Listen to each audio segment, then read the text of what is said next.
Today, we are asking a question that sounds ridiculous at first but becomes surprisingly serious the more you think about it. Which dinosaur would be the best choice for modern warfare?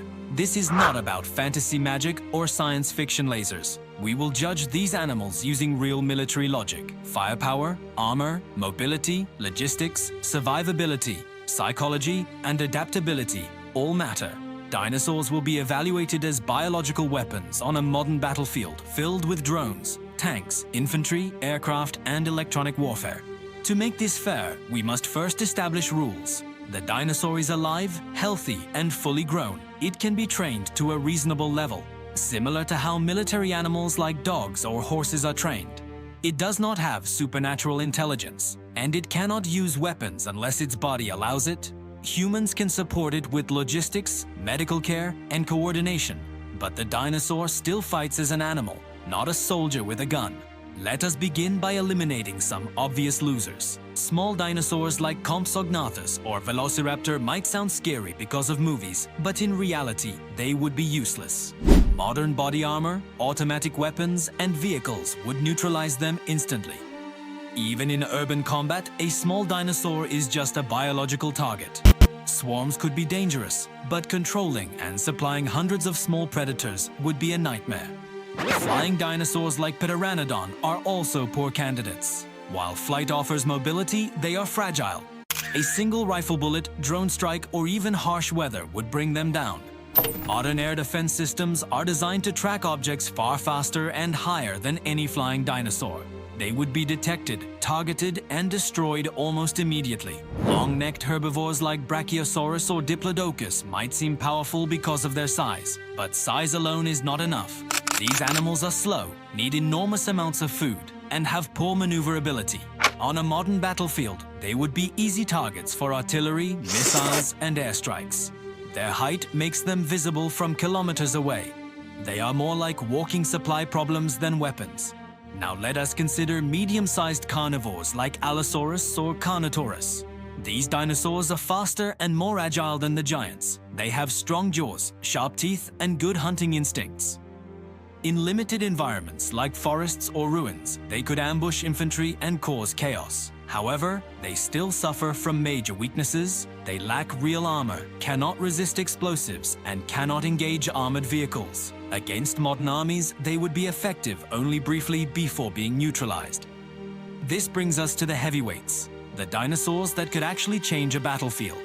Ankylosaurus is an interesting candidate. It has natural armor made of bone plates and a massive tail club capable of shattering bone. In close combat against infantry or light vehicles, Ankylosaurus would be terrifying. Small arms fire would struggle to penetrate its armor. However, its slow speed and limited vision make it vulnerable to mines, missiles, and coordinated attacks. It is a defensive weapon, not an offensive one.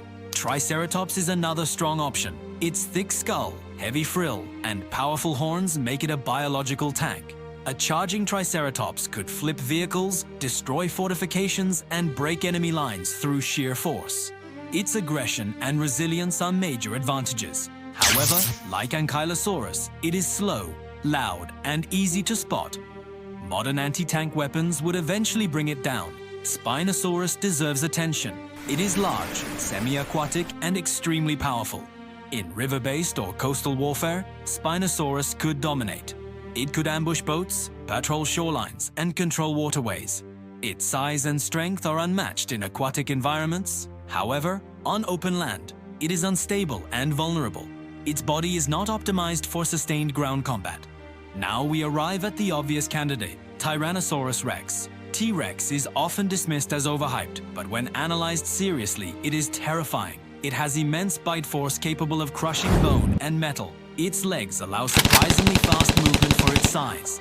Its vision is excellent, especially for tracking movement. Its psychological impact alone would be devastating.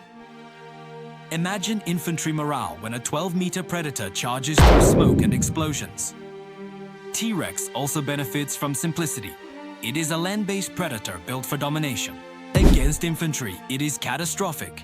Against light vehicles, it can disable or destroy them. Its thick skin and dense bones provide some resistance to small arms fire. With modern support, such as armor plating additions, medical monitoring, and battlefield coordination, T-Rex becomes even more dangerous. However, even T-Rex has limits. It cannot fight tanks head-on. It cannot survive sustained missile strikes or air bombardment. But here is the key point. No single weapon survives alone in modern warfare. Tanks need infantry. Infantry need air support. Dinosaurs would be no different. The question is not whether a dinosaur can win a war alone, but which dinosaur integrates best into combined arms warfare.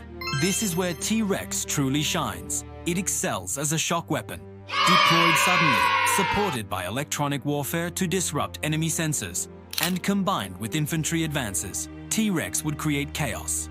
It draws fire, exposes enemy positions, and forces panic. Enemy troops would waste ammunition and attention trying to stop it while real forces maneuver. Logistics also matter. Feeding a T-Rex is difficult but manageable compared to sauropods. Training one is dangerous but possible with enough time and resources. Medical care is complex, but modern veterinary science could handle it. Compared to other dinosaurs, T-Rex offers the best balance of power, mobility, intimidation, and survivability. Therefore, when all factors are considered, the answer becomes clear. The Tyrannosaurus Rex is the best dinosaur for modern warfare. Not because it is invincible, but because it fits the battlefield better than any other. It is fast enough, strong enough, terrifying enough, and adaptable enough to matter. In the end, modern war is about systems, not monsters. But if humanity ever chose to weaponize the past, the king of dinosaurs would once again earn its crown, not in the age of stone, but in the age of steel, smoke, and fire. To understand why this conclusion holds, we should imagine specific combat scenarios. In urban warfare, modern cities are complex three-dimensional environments filled with rubble, narrow streets, and vertical structures. A Tyrannosaurus Rex would be devastating here. Its height allows it to see over obstacles, while its mass lets it smash through walls and barricades. Infantry hiding in buildings would be exposed as structures collapse. Vehicles would struggle to maneuver in tight streets, while a massive predator blocks escape routes. The psychological shock of hearing heavy footsteps and deafening roars echoing through concrete canyons cannot be overstated. In open terrain, such as deserts or plains, T-Rex still performs well. It can move at speeds comparable to military vehicles over short distances. Its endurance allows it to operate for extended periods if supplied correctly.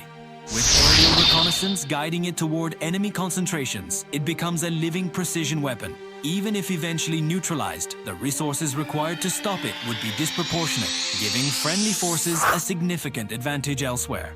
One might ask about countermeasures. Yes, modern weapons can kill any dinosaur, but war is not about invulnerability. It is about cost exchange. If an enemy must use expensive missiles, reveal positions, or divert air assets to stop a single biological unit, that unit has succeeded strategically. Tyrannosaurus Rex excels at forcing these costly responses. Another overlooked aspect is adaptability. Predators learn. Over time, a trained T-Rex could learn to avoid obvious traps, recognize certain vehicles as threats, and respond to commands. While it would never understand strategy, it could operate as a controllable force multiplier. Other dinosaurs lack this combination of intelligence, aggression, and resilience. Some might argue for pack-hunting dinosaurs. In theory, coordinated attacks by multiple medium predators could overwhelm defenses. In practice, controlling packs in combat conditions is extremely difficult. Friendly fire, confusion, and panic would reduce effectiveness. A single dominant apex predator is easier to manage and deploy. Ethical considerations also arise. Weaponizing animals raises serious moral questions. Dinosaurs, if revived, would be living beings, not machines. However, warfare has historically used animals when humans believed survival was at stake. This script does not endorse such actions, but explores the hypothetical logic behind them. It is also important to remember that dinosaurs evolved to dominate their environments. Modern battlefields are hostile, loud, and chaotic, but they still reward strength, speed, and intimidation. Tyrannosaurus Rex embodies these traits better than any other species from the Mesozoic era. In naval warfare, dinosaurs are less useful, but even here, T-Rex could play a role in amphibious assaults. Deployed from landing craft onto hostile shores, it could clear beachheads rapidly. Defenders facing both conventional forces and a massive predator would be overwhelmed mentally and tactically. Air power remains the greatest threat. Helicopters and attack aircraft could target a dinosaur effectively. This is why integration is crucial. Air defenses, electronic jamming, and timing would protect the asset during critical moments. Again, this mirrors how modern armies protect valuable units. When people imagine dinosaurs in war, they often think in cinematic terms. What matters more is boring logistics, training schedules, medical infrastructure, and command structures. Tyrannosaurus rex, while extreme, fits into these systems better than alternatives. It is not too fragile, not too slow, and not impossibly demanding. So, if the question is not which dinosaur looks coolest, but which dinosaur actually makes sense in modern warfare, the answer remains unchanged. Tyrannosaurus rex stands above the rest. It is the ultimate shock asset, a walking symbol of dominance, and a reminder that fear is still one of the most powerful weapons on any battlefield. In a world of drones and algorithms, sometimes raw, overwhelming force still has a place. And that is why, if dinosaurs ever returned and were forced into humanity's wars, the king would rise again, not as a relic of the past, but as a terrifying participant in the wars of the present and the future. Let us briefly compare T-Rex to the closest competitors one last time to reinforce the conclusion. Triceratops is durable but predictable. Ankylosaurus is armored but limited. Spinosaurus is specialized but situational. Pack hunters are complex but unreliable. Only Tyrannosaurus rex offers dominance across multiple environments without severe trade-offs. Another factor is symbolism. Warfare is fought as much in mines as on terrain. A T-Rex is universally recognized as the apex predator. Its image alone would spread fear through enemy propaganda channels, social media, and civilian populations. Psychological operations amplify physical power, and no dinosaur provides a stronger psychological weapon. Finally, consider longevity. A weapon that breaks after one use is inefficient. With protection, rest, and rotation, a T-Rex could be deployed multiple times. Its presence would shape enemy planning, forcing changes in tactics even when it is not present. That strategic influence is priceless. So the debate ends here. Science, strategy, and logic all point to the same answer. In modern warfare, if one dinosaur had to be chosen, the Tyrannosaurus rex would be the most effective, the most disruptive, and the most terrifying option imaginable. This conclusion is not about nostalgia or spectacle. It is about efficiency under modern conditions. The battlefield rewards assets that force reactions, shape decisions, and break cohesion. Tyrannosaurus rex does all three. It is not subtle, but war rarely is. Sometimes overwhelming presence is the strategy itself, and no creature embodies that better than the ancient king of predators. With that, the analysis is complete. From logistics to psychology, from mobility to firepower absorption, the answer remains firm. Tyrannosaurus rex is the optimal dinosaur for modern warfare, not as a miracle weapon, but as a calculated tool within a brutal, complex system. Thank you for watching this exploration of strategy, history, and imagination. If you enjoyed this breakdown, remember that even the strangest questions can reveal how warfare truly works. Until next time, stay curious and analytical.